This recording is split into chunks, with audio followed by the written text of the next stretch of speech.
State and local officials broke ground this afternoon on a multi-million-dollar project to renovate the center. And WHAS 11's Ian Hardwick joins us live now from the Expo Center. Ian, you've been looking over the architect's plans, and we're talking about a project that's worth more than $100 million. So show us where the money's going. Yeah, Doug, the money's going to go mostly to the West Wing, which is going to get 2 new buildings. Take a look at the face of the building right now.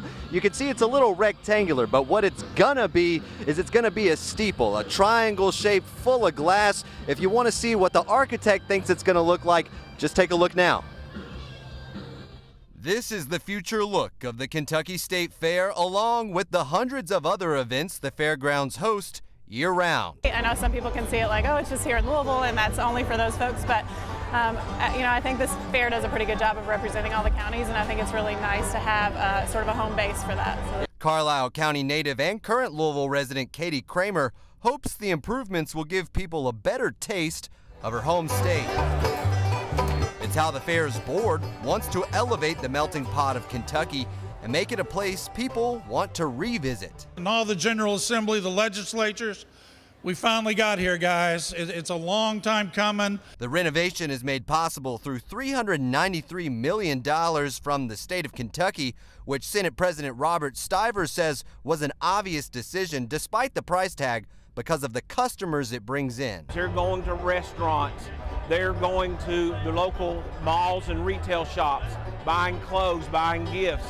So it has just a huge economic multiplier that every dollar this brings in probably gets out in the county 2 to 3 times more. These possibilities, brought on by newfound cooperation between local and state government, are what Deputy Mayor David James calls historic. Between the state legislature and metro government that occurred in this past legislative session in order to help make all these things happen.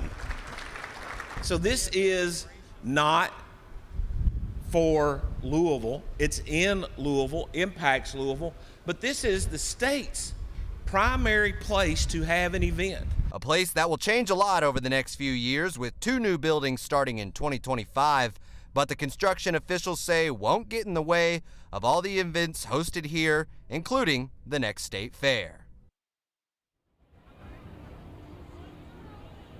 Now, if you're like me and you get lost driving around that big circle around the fairgrounds, you're in luck. There's good news. The construction will introduce new electronic signs that'll help point the way to where you're going. For now, I'm live at the Kentucky State Fair. Ian Hardwick, WHAS 11, on your side.